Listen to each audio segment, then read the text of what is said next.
Bismillahirrahmanirrahim. Assalamualaikum warahmatullahi wabarakatuh. Alhamdulillah wassalatu wassalamu ala Rasulillah wa ala alihi wasahbihi wa man. Alhamdulillah, jazakumullah khairan kepada semua yang hadir. Terutama sekali al-Fadhil Ustaz yang akan mengajar kita berkongsi ilmu dengan kita berkaitan dengan apa yang kita tetapkan syarat Muslim ini, insya-Allah. Kita sama-sama doakan mudah-mudahan majlis kita ini akan berterusan dan didapat oleh Allah SWT dan memberi manfaat kepada kita di dunia dan akhirat, insya-Allah.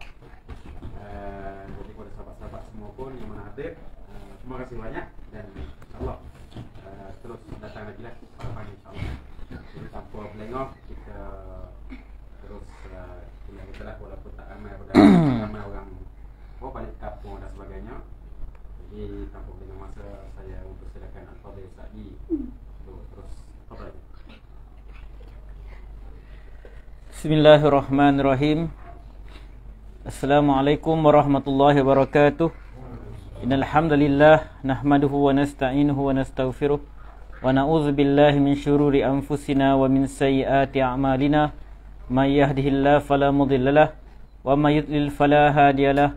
Asyhadu an la ilaha illallah wahdahu la syarikalah wa asyhadu anna Muhammadan abduhu wa rasuluh.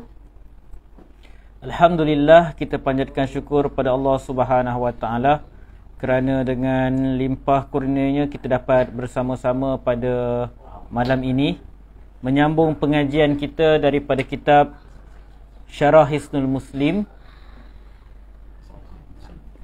yang mana kita dalam beberapa bulan lah kita telah menghabiskan mukadimah daripada Syarah Hisnul Muslim. Kita membincangkan tentang kepentingan zikir, tentang fadilat zikir, kita membincangkan tentang adab-adab berzikir dan pelbagai lagi yang berkaitan.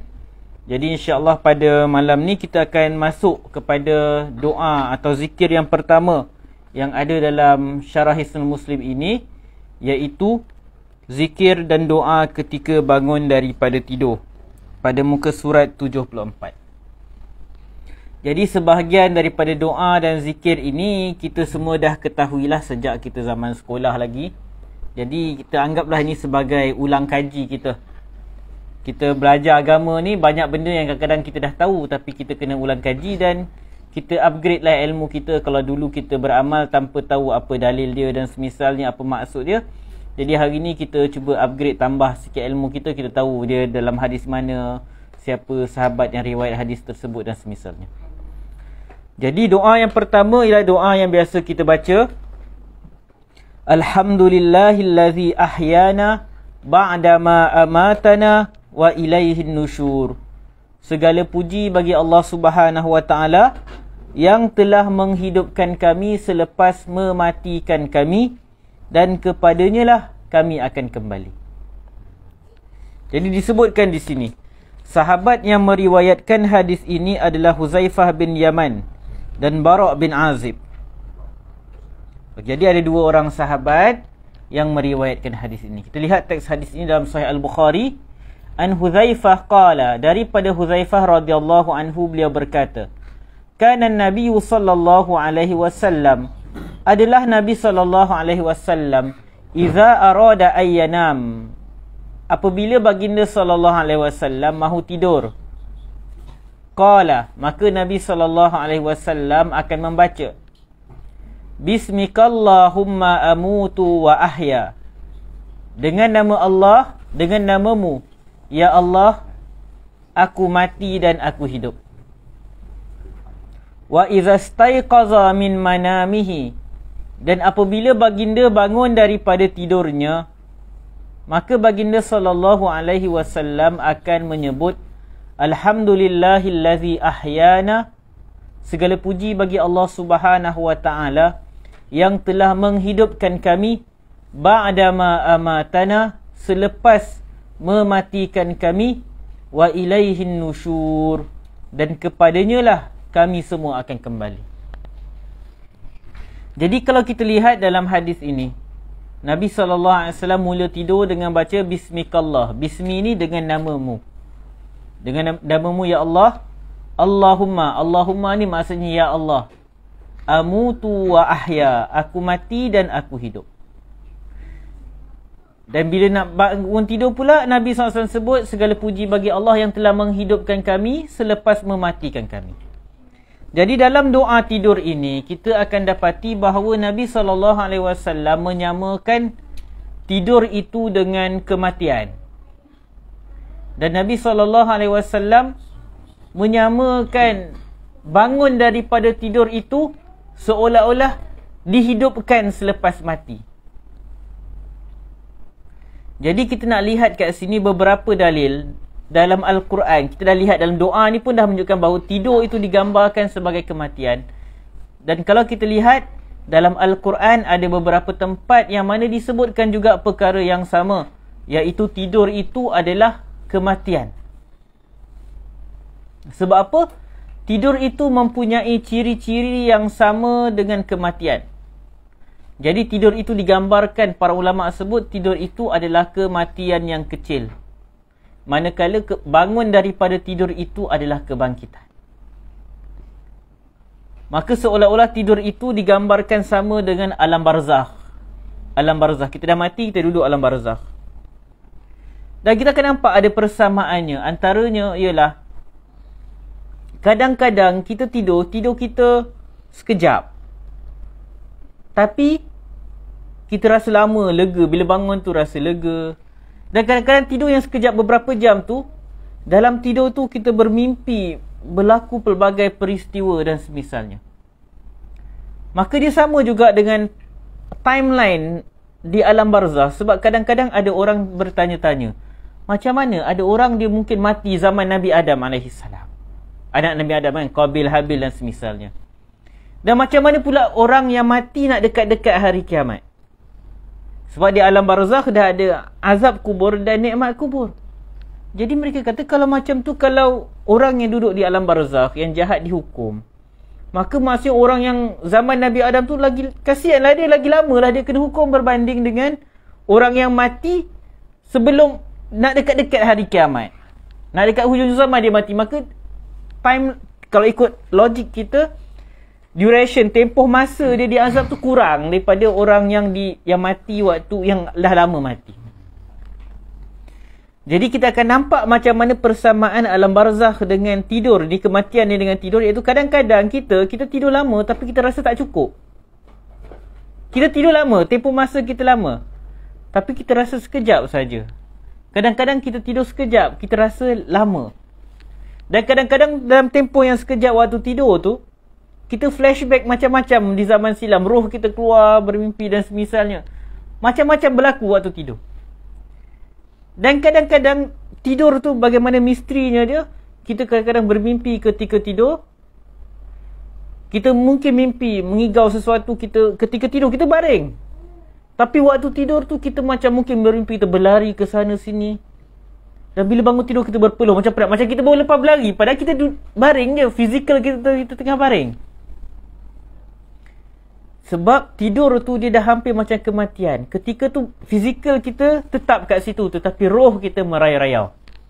Roh kita merayau-rayau. Nanti kita tengok apa ayat Quran berkaitan perkara ni. Jadi kalaulah tidur yang waktu kita hidup kat dunia pun macam tu, berbeza-beza, walaupun tidur kejap tapi rasa lama, tidur lama rasa kejap, maka apalah susah sangat untuk Allah buat alam barzakh tu untuk keadaan dia tak sama macam kehidupan kita kat dunia ni. Jadi Allah dengan maha adil, dia boleh buat perkara tersebut. Allah maha kuasa, dia boleh buat apa yang dia buat. Jadi kita lihat beberapa ayat Al-Quran dalam hal ni. Kita lihat dalam surah Al-An'am ayat 60. Allah Subhanahu wa taala sebut, A'udzu billahi minasy syaithanir rajim. Wa huwal ladzi yatawaffakum bil-laili wa ya'lamu ma jarahtum bin-nahar. Dialah yang mematikan kamu. Allah sebut, dialah yang mematikan kamu bil-lail, pada waktu malam. Wa ya'lamu ma jarahtum bin-nahar, dan dia tahu apa yang kamu lakukan pada waktu siang. Thumma yab'athukum fihi liyuqda ajalum musamma. Kemudian dia membangkitkan kamu pada waktu siang hari untuk disempurnakan umur yang telah ditentukan. Ajalum musamma, tempoh umur yang telah ditetapkan. Thumma ilaihi marji'ukum thumma yunabbi'ukum bima kuntum ta'malun. Kemudian kepada Allah Subhanahu Wa Ta'ala lah tempat kamu semua kembali. Dan kemudian dia akan memberi tahu kepada kamu tentang apa yang dulu kamu lakukan. Jadi dalam ayat ni Allah kata dia mematikan kamu, yatawaffakum, mewafatkan kamu pada waktu malam. Jadi ayat ni merujuk kepada Allah menidurkan kita. Jadi Allah menggunakan perkataan mati, wafat. Maksudnya kita tidur ni, kita macam orang mati. Sebab apa tuan-tuan? Orang mati, dia tak boleh buat apa-apa. Dia raja ke, dia hebat macam mana pun, dia mati, dia tak boleh gerak. Dia mungkin orang yang paling ganas, something paling ganas waktu hidup dia. Tapi bila dia mati, kalau orang yang dia zalimi dulu, yang dia bully waktu dia hidup dulu tu, nak buat apa-apa waktu dia tengah mati tu, dia tak boleh buat apa-apa lah. Jadi samalah kita, waktu kita tidur, orang nak buat apa-apa kat kita waktu tu lah. Nak bunuh kita ke dan semisalnya. Sebab kita dalam keadaan seperti mati, kita tak sedar apa yang berlaku. Al-Imam Ibn Katsir rahimahullah memberitahu berkaitan ayat ni. Allah Subhanahu Wa Ta'ala menyatakan bahawa dia akan mematikan hamba-hambanya ketika tidur di malam hari. Inilah dia kematian yang kecil. Inilah dia kematian yang kecil. Jadi tuan-tuan, bila kita semua dah tahu bahawa tidur itu adalah kematian yang kecil, kita kena sedar kita akan mati. Malam ni kita akan mati. Cuma yang pasti kita memang akan mati malam ni. Tapi yang tak pasti lagi, lepas mati tu kita hidup balik, kita akan bangun balik atau tidak. Jadi bila kita tadabbur benda ni, bila kita dah tahu tidur itu satu kematian, maka kita kena usaha apa yang kita lakukan sebelum tidur itu adalah ketaatan kepada Allah Subhanahu Wa Ta'ala. Supaya penutup kehidupan kita adalah dengan perkara-perkara yang Allah Subhanahu Wa Ta'ala redai. Bukan apa, kita takut kita tidur malam ni, esok-esok tak bangun dah. Dah ke barzakh terus. Daripada kematian kecil terus jadi kematian yang sebenar, kematian yang besar. Dan na'udzubillah min zalik, kadang-kadang zaman sekarang kita sebelum tidur kita duk leka dengan perkara-perkara lain, buka handphone kita, yalah sambil tidur duk tengok. Dah lah benda tu memang tak elok untuk kesihatan. Benda tu memang kalau ikut kajian dia mengganggu tidur kita. Cahaya yang ada kat handphone tu dia ganggu tidur kita. Tu yang kadang-kadang kita dah baring-baring susah nak tidur, baring-baring susah nak tidur. Dia mengganggu tidur kita, dia menyebabkan tidur kita tak berkualiti. Dan malang sekali kalau pengakhiran kita, na'udzubillah min zalik, bayangkanlah kalau sebelum tidur tu kita duk tengok benda-benda tak elok, tengok benda-benda tak elok, dah tidur tu mati terus. Doa tak ada, zikir tak ada, kita tertidur waktu tengok benda tak elok kat handphone kita. Tertidur tu tak bangun dah. Na'udzubillah min zalik.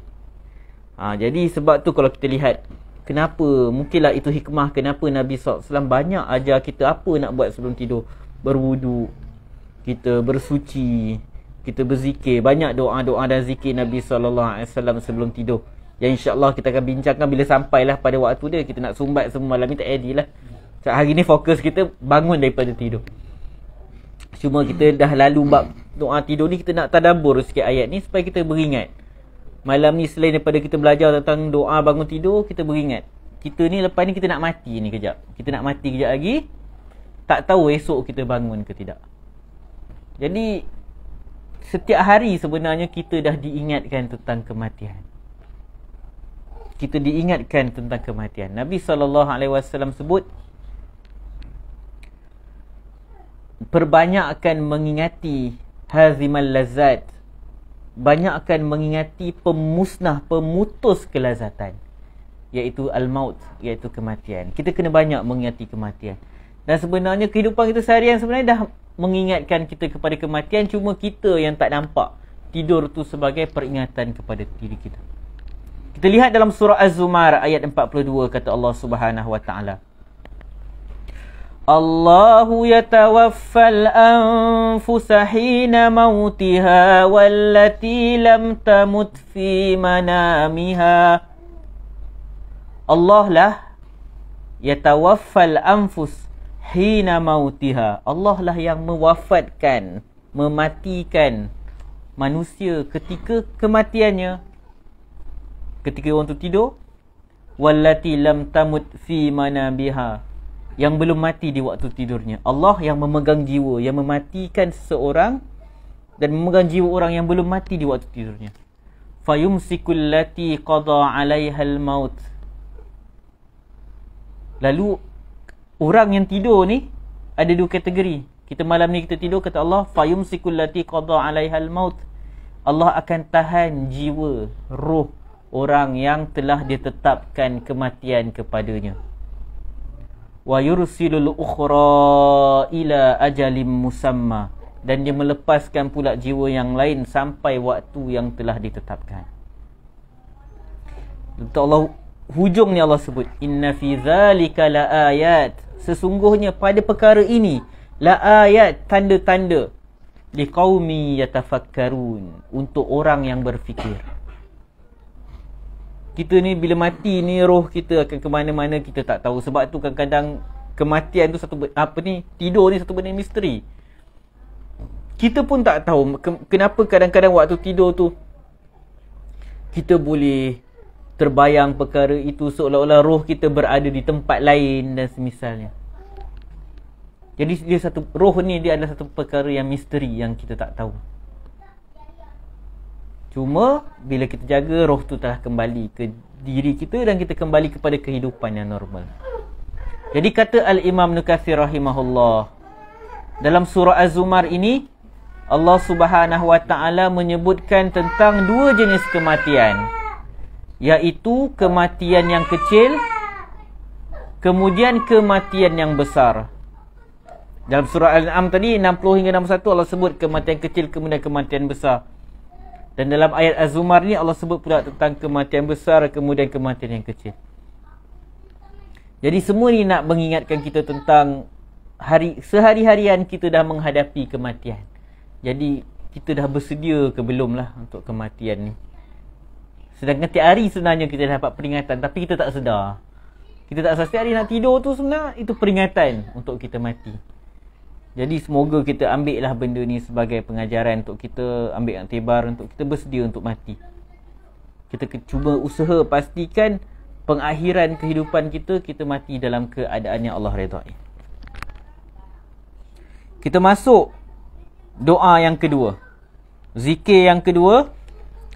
La ilaha illallah wahdahu la syarikalah, lahul mulku wa lahul hamdu wa huwa ala kulli syai'in qadir. Dia senang ni doa dia.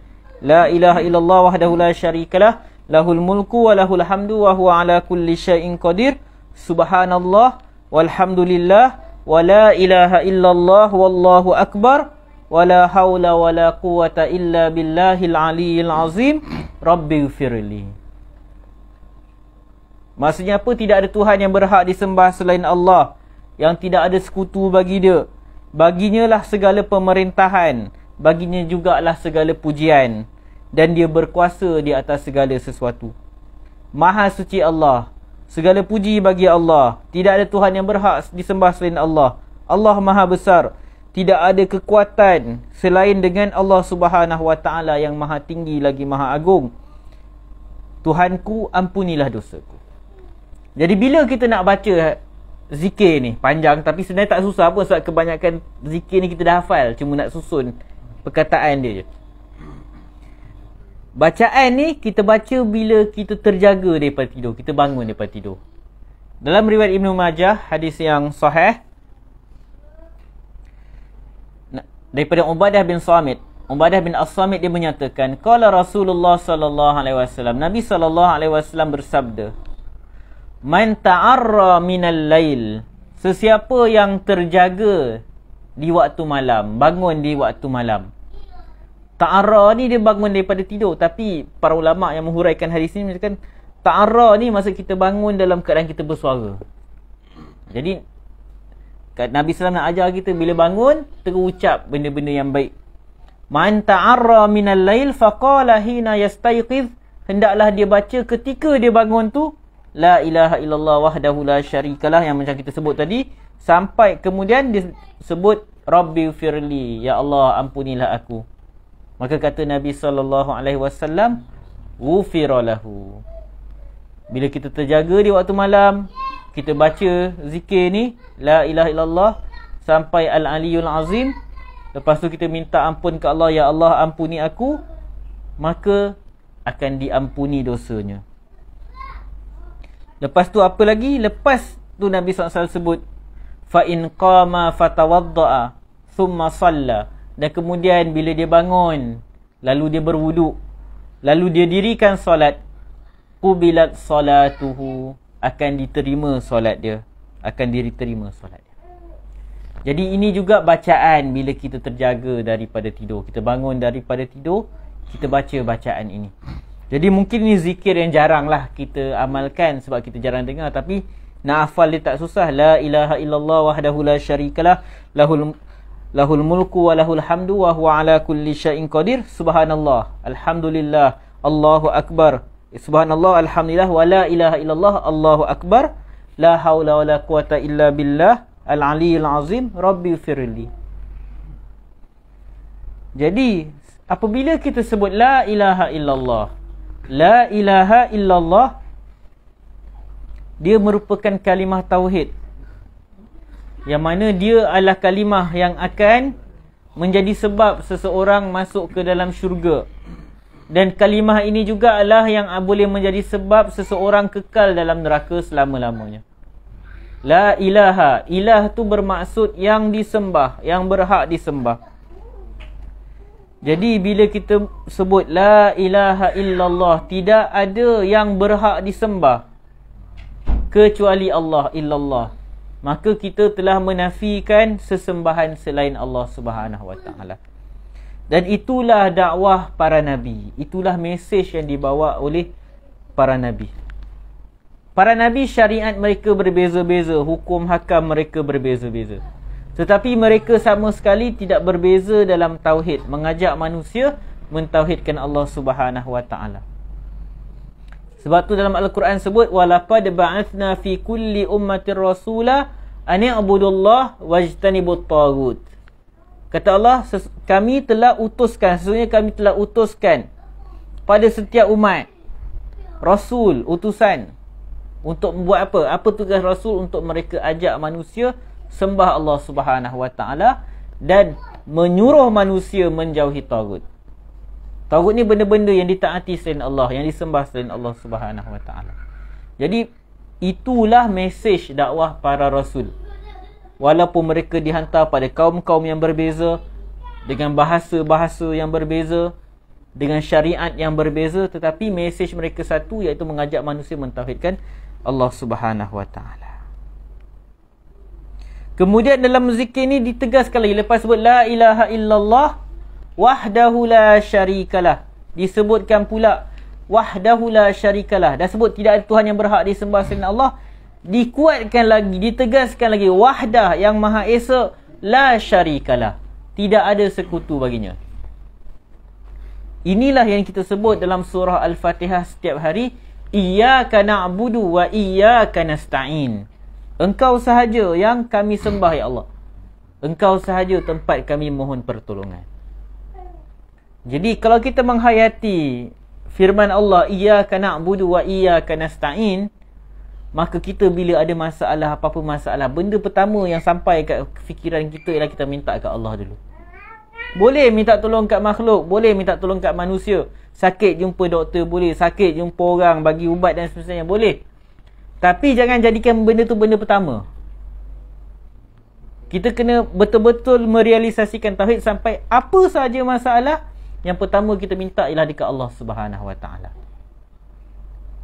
Sebab Allah sebut iyyaka nasta'in, kepada engkau saja kami mohon pertolongan. Nabi SAW sebut wa iza sa'alta fas'alillah, apabila kamu nak minta, minta dekat Allah. Wa iza sta'anta fasta'in billah, apabila kamu memohon pertolongan, mohonlah pertolongan daripada Allah Subhanahu Wa Taala. Jadi itulah intipati dakwah para nabi, dakwah para rasul. Kita diseru untuk mentauhidkan Allah, berdoa kepada Allah Subhanahu Wa Taala, dan tak boleh kita berdoa kepada selain Allah Subhanahu Wa Taala. Jadi na'udzubillah min zalik, kadang-kadang pada zaman sekarang kita lihat macam-macam aliran, macam-macam kumpulan. Ada yang ajar bila kita ada hajat-hajat tertentu, kita minta tolong dekat orang yang dah mati dan semisalnya. Na'udzubillah min zalik. Itu semua adalah bentuk-bentuk kesyirikan, bentuk-bentuk yang membawa kepada kekufuran. Dan itu merosakkan intipati ajaran Islam, asas ajaran Islam. Islam datang membebaskan manusia daripada penghambaan kepada makhluk, kepada penghambaan kepada Allah Subhanahu Wa Taala. Manakala seruan-seruan berbentuk kesyirikan pula, dia akan meletakkan pergantungan manusia kepada makhluk melebihi pergantungan manusia kepada Allah Subhanahu Wa Taala. Sebab tu siapa saja pun dia berhak minta terus kepada Allah Subhanahu Wa Taala. Tidak ada isu orang tu dia berdosa ke apa ke, dia tetap minta kepada Allah Subhanahu Wa Taala. Tak benarlah kalau ada orang dikata untuk orang-orang yang berdosa ni dia tak boleh nak terus minta kepada Allah Subhanahu Wa Taala sebab dia banyak dosa. Dia kena minta melalui orang-orang alim. Mungkin minta melalui para ulama, para nabi. Tak benar. Kalau dah orang-orang yang berdosa ni, kalau dia nak sesuatu, dia kena melalui wasilah makhluk-makhluk tertentu, orang-orang tertentu, wali-wali dan semisalnya. Apa guna lepas solat dia istighfar? Kita buat dosa, kita kena istighfar selalu. Istighfar tu kita minta ampun daripada siapa? Direct kepada Allah Subhanahu Wa Taala. Takkan nak minta ampun dekat Allah pun kita nak kena melalui orang. Kita berdosa, kita minta ampun direct kepada Allah Subhanahu Wa Taala. Kalau kita lihat doa-doa yang diajar oleh Nabi SAW, semua mengajar kita doa direct kepada Allah Subhanahu Wa Taala. Memang ada perbincangan kita bertawassul dengan orang soleh dan semisal, tetapi asal pada doa kita doa direct kepada Allah Subhanahu Wa Taala. Hadis yang dijadikan hujah untuk tawassul dengan orang soleh, maksudnya kita minta, sahabat tu dia minta kat Nabi SAW untuk doakan dia. Orang tu pun dia doa juga kat Allah Subhanahu Wa Taala, cuma dia minta Nabi SAW doakan dia, bukan dia tinggalkan doa lepas tu minta Nabi je doakan dia, bukan. Jadi kita, asal kita dalam doa ni, kita kena minta dekat Allah Subhanahu Wa Taala. Kita minta dekat Allah SWT. Dan datang aliran-aliran syubhat-syubhat, ada kata kalau tak salah kan kita minta orang doakan kita. Betul tak salah? Jadi macam tu boleh lah tepi kubur minta tolong orang dalam kubur tu doakan kita. Na'udzubillah min zalik. Dia ada syubhat-syubhat macam tu. Ada ulama dia cuba pertahankan perkara tu, tapi kita kata na'udzubillah min zalik. Kita pergi hospital, kita perlukan pembedahan, kita cari doktor yang hidup. Kan? Kita cari doktor yang hidup. Kita tak pi kat kubur pakar bedah tu. Anak aku ni sakit, dia perlu pembedahan, kau tolong. Doktor-doktor yang kat hospital tu semua doktor-doktor junior, kau pakar bedah, kau tolong bedah anak aku. Kita tak minta kat dia macam tu. Jadi kalaulah waktu hidup dulu dia pakar bedah, tapi bila dia dah mati kita tak minta dah untuk dia bedah anak kita. Jadi kenapa pula orang yang waktu hidup kita mungkin minta dia tolong kita, doakan kita, tiba-tiba dia dah mati kita nak pergi kubur dia, minta kat dia, kau tolonglah doa aku. Walaupun sebagian ulama kata benda ni taklah sampai ke tahap syirik, tapi dia membuka pintu kesyirikan. Sebab kalau boleh minta orang yang dah mati doakan kita, orang yang nak minta tolong direct terus, bukan minta doa, dia minta tolong kepada orang mati pun dia kerja. Apa salahnya kalau minta doa boleh, kenapa tak boleh minta dia tolong benda-benda lain? Na'udzubillah min zalik. Dia akan bawa macam tu, nanti orang yang anak dia sakit ke apa, contoh isteri dia nak bersalin, dia pergi kat apa tu, doktor yang pakar, apa doktor ONG dah meninggal dunia tu, minta tolong. Dia akan bujah kalau kita boleh minta doa, kenapa tak boleh nak minta tolong pada doktor yang dah mati ni? Jadi kita dah merosakkan sudut pandang Islam. Orang nampak Islam ni, apa dia ni? Kata Islam agama tauhid, tapi nak hajat pergi kubur. minta tolong ke orang yang dah mati, na'udzubillah min zalik. Itu bukan ajaran Islam. Walaupun kita tak suruh, kita jangan kafirkan orang, tapi benda tu merosakkan imej Islam, menyebabkan orang kata agama tauhid, tapi praktikal berbeza. Yang orang Islam buat berbeza dengan apa yang dikatakan sebagai tauhid kepada Allah Subhanahu Wa Taala. Jadi sebab tu la ilaha illallah tu kena kita faham betul-betul maksud dia. La ilaha illallah wahdahu la syarikalah, lahul mulku wa lahul hamdu. Baginya segala puji. Walillahil asmaul husna fad'uhu biha.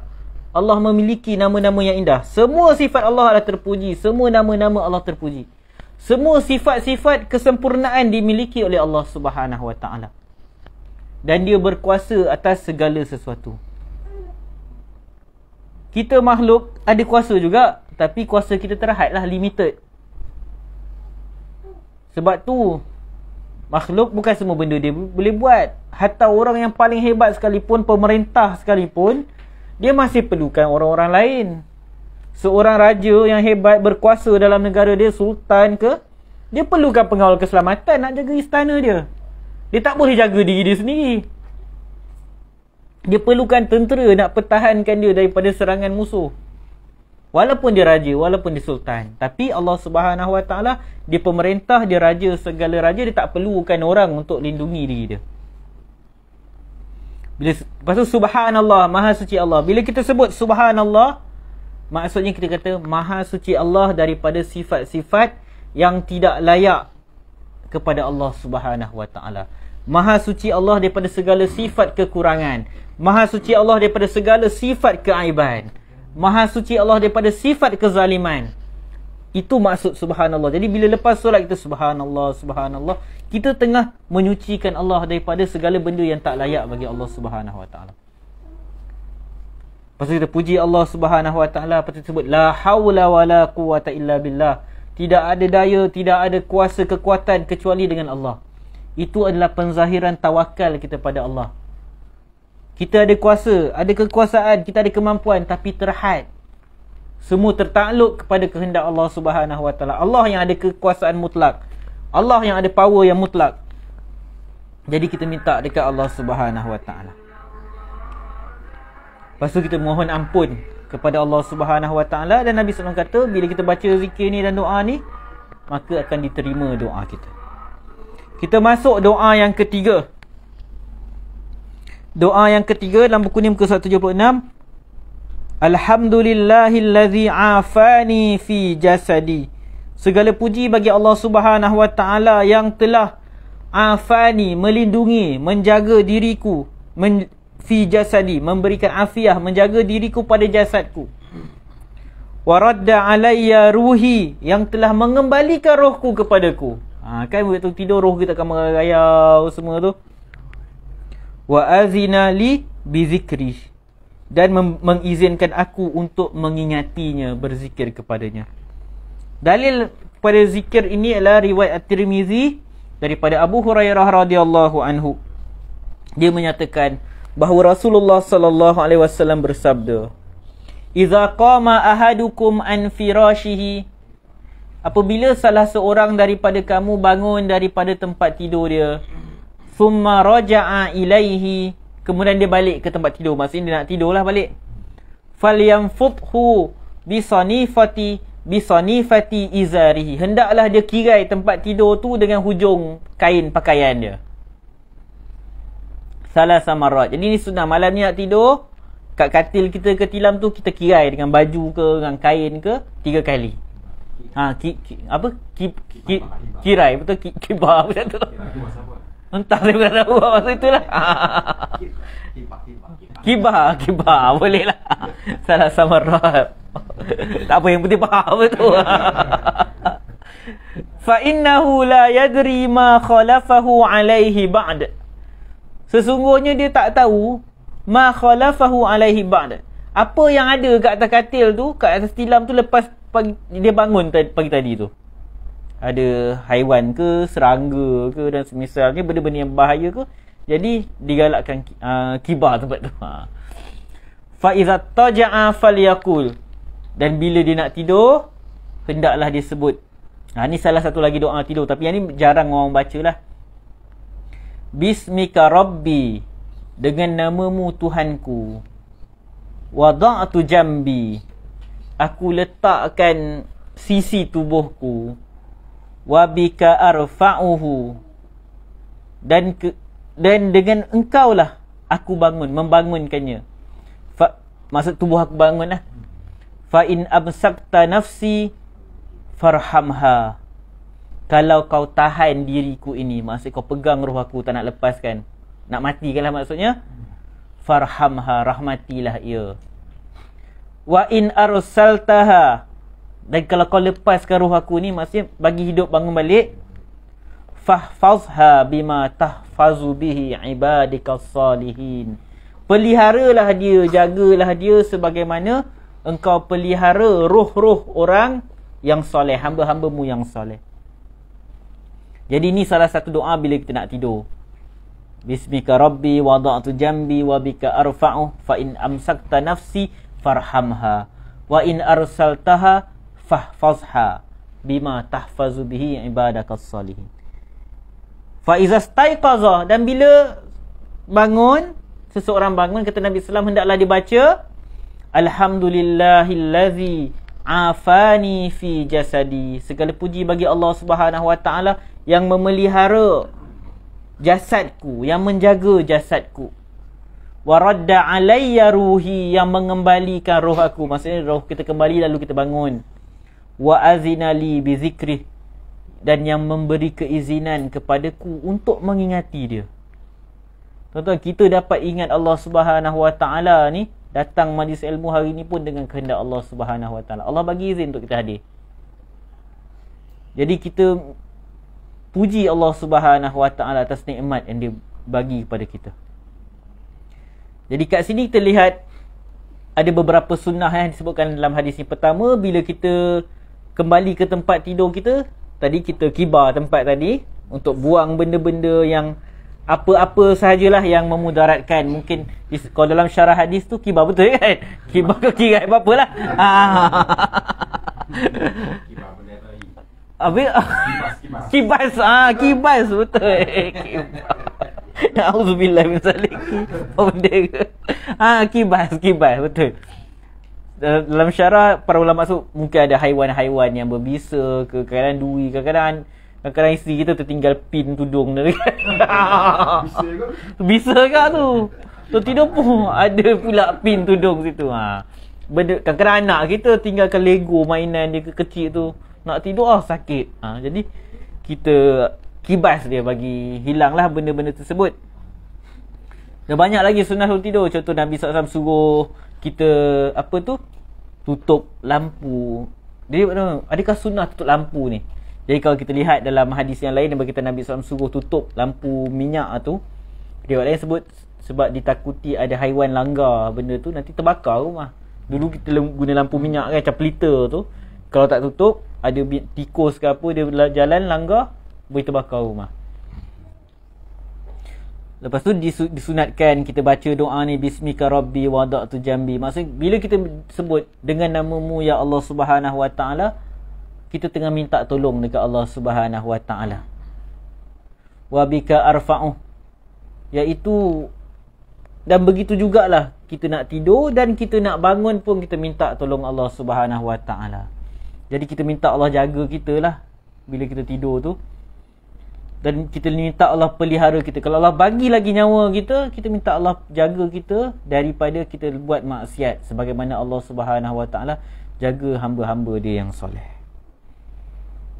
Yang terakhir malam ni, kita tengok zikir yang keempat, disunnahkan membaca 10 ayat yang terakhir daripada surah Ali Imran, yang bermula pada inna fi khalqis samawati wal ard wa ikhtilafil laili wan nahar la ayatil liulil albab, sampailah ke ayat 190 sampai ke ayat yang 200. Ya ayyuhallazina amanu sabiru wa sabiru wa rabitu wattaqullaha la'allakum tuflihun.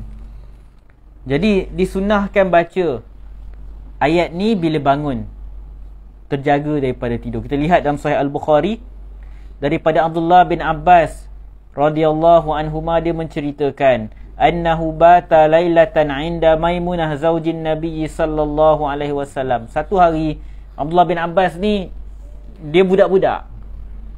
Dia pergi tidur dekat satu malam dekat rumah Nabi sallallahu alaihi wasallam. Ketika Nabi sallallahu berada di rumah Maimunah. Maimunah ni salah seorang isteri Nabi sallallahu alaihi wasallam. Wa hiya khalatuhu. Maimunah ni makcik kepada Abdullah bin Abbas.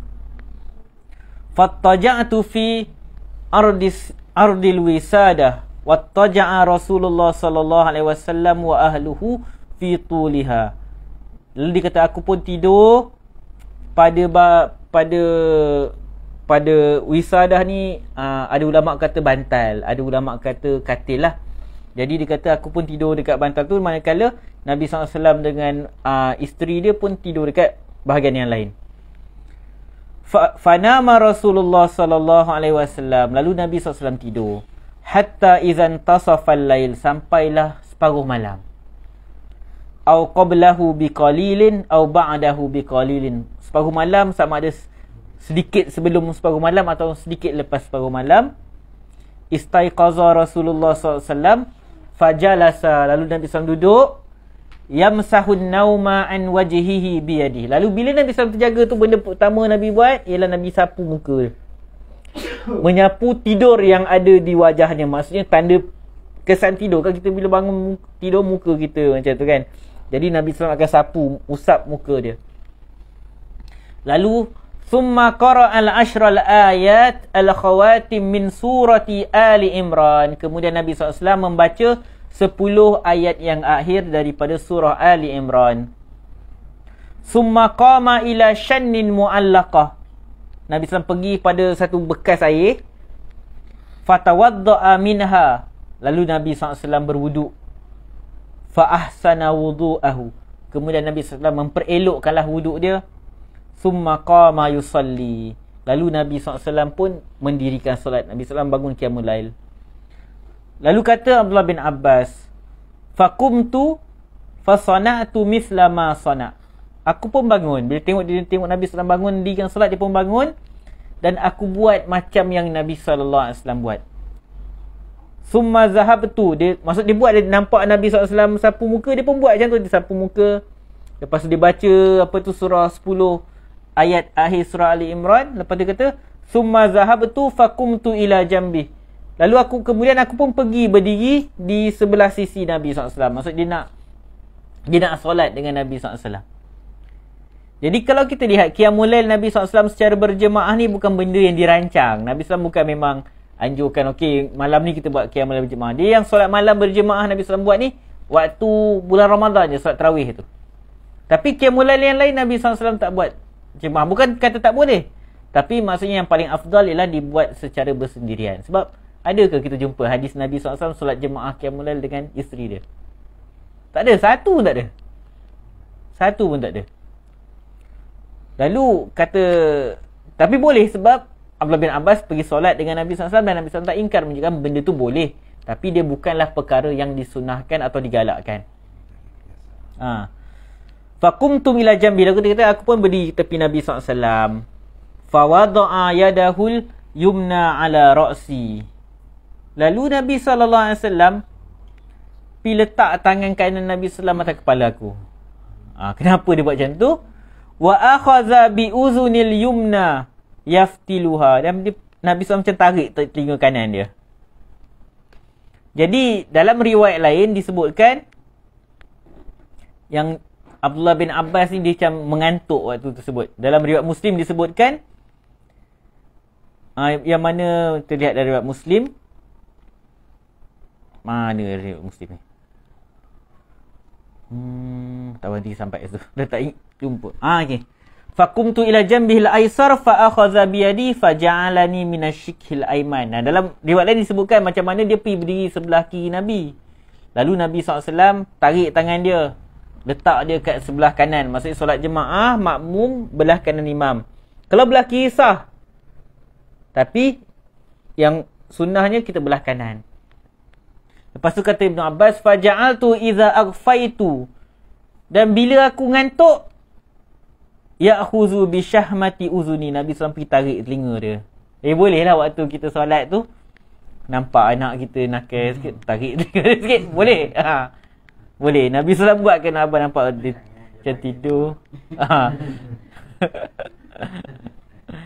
Lalu dia kata fasalla rak'atain. Nabi SAW solat rak'atain, summa rak'atain, summa rak'atain, summa rak'atain, summa rak'atain, summa rak'atain, summa autar. Maksud sampailah dia buat 10 sampai 10 rakaat, kemudian Nabi SAW witir sampai jadi 11 rakaat. Summa taja'a. Lepas tu Nabi SAW baring balik, tidur baring. Hatta atahul muazzin. Sampailah muazzin datang. Maksudnya dah masuk waktu subuh. Muazzin waktu tu datang, beritahu Nabi SAW dah masuk waktu subuh. Faqama fasalla rak'ataini khafifatain. Masa dah masuk waktu subuh, Nabi SAW bangun balik. Lalu baginda SAW solat 2 rakaat yang ringkas. Summa kharaja fasalla subha. Lalu kemudian Nabi SAW keluar dan mendirikan solat subuh. Dengan orang ramailah Nabi SAW mengimami solat tersebut. Jadi dalam hadis ini disebutkan disunahkan bila bangun daripada tidur kita baca 10 akhir ayat surah Ali Imran. Jadi selain daripada itu, hadis ini juga menunjukkan kita disunahkan sapu muka kita dengan tangan bila kita bangun daripada tidur. Dan digalakkan untuk kita ialah mulailah sebagaimana perbuatan Nabi SAW. Dan disebutkan di sini bagaimana menunjukkan qiyamul lail Nabi SAW itu sebanyak 11 rakaat. Rakaatain. Dan ini juga hujah pada mazhab Syafi'i, iaitu bila solat malam ni yang afdal ialah kalau solat witir misalnya dibuat 2 rakaat, lepas tu di hujung tu baru buat 1 rakaat. Itu yang paling afdal, cara yang paling afdal menurut mazhab Syafi'i berdasarkan antaranya hadis inilah, hadis ini. Okey. Lepas tu disebutkan di sini oleh Imam An-Nawawi dibenarkan untuk muazzin datanglah pergi panggil imam untuk bagi tahu tentang solat. Yalah waktu tu kalau azan pun rumah Nabi SAW memang dekat dengan masjid, tapi kita bukan guna speaker ke apa. Jadi muazzin kalau nampak imam tak datang, dia pergilah kejut kan. Rumah Nabi tu dekat dengan masjid. Kalau rumah imam jauh tak payahlah pergi telefon ke apa kan. Dan hadis ni juga menunjukkan bahawa solat apa tu sunat subuh tu, solat sunat fajar tu dilakukan dengan bacaan yang ringkas lah. Sebab Nabi SAW baca 2 rakaat yang ringkas. Wallahu'alam. Jadi cukuplah sampai di sini sahaja untuk malam ni. InsyaAllah pada bulan hadapan kita akan masuk bab doa mengenakan pakaian, doa memakai pakaian. Jadi wallahu'alam, ada sebarang penambahan? Ada soalan? Muslimin ada soalan apa? Doa tadi, doa bangun tidur tadi 3 lah. 3. Jadi kita boleh pilih lah, kau baca belaka 3 setiap boleh pilih nak baca belaka pun boleh. Maknanya kalau kita baca 10 ayat surah Ali Imran tu, doa tu tak payah baca 2 ayat. Kau nak baca semua boleh ke? Tak ada masalah.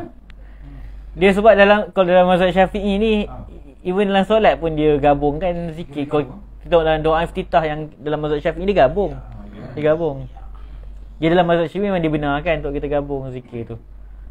Cuma ada sebagian ulama tak setuju benda tu. Dia kata Nabi SAW buat satu-satu, bukan baca semua.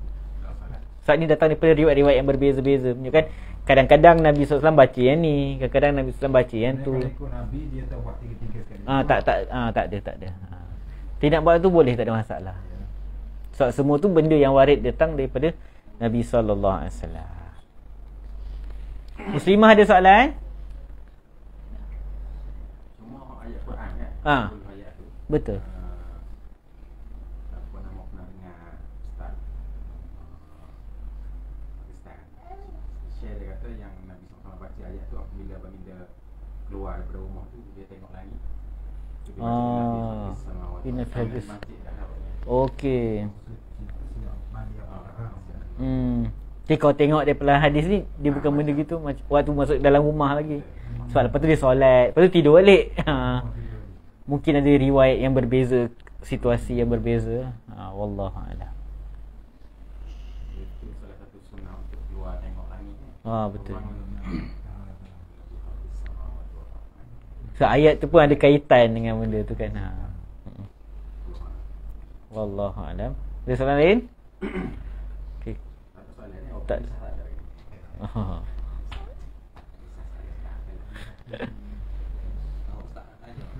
Macam kita tengok ada di telefon mana bukan tak ada sakit Al-Quran.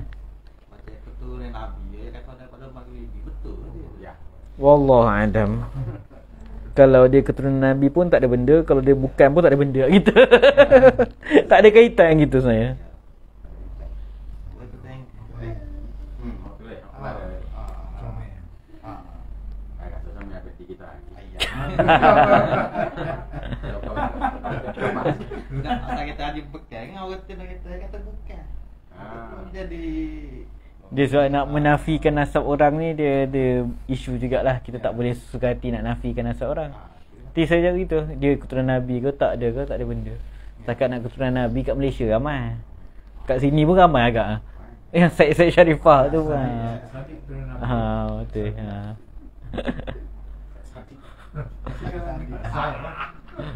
Allah Allah. Ada soalan lain?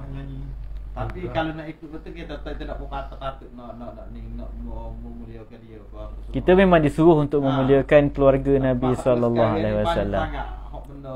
Yalah. Kita pun tak tahu asal usul dia lah. Yalah, kalau kita nak muliakan keluarga Nabi ramai kat Malaysia sebenarnya, tapi tak ada pula kita beria-ria kan. Kadang kau pejabat kita pun ada Syed tu. Wallah. Jauh-jauh. Tak mata.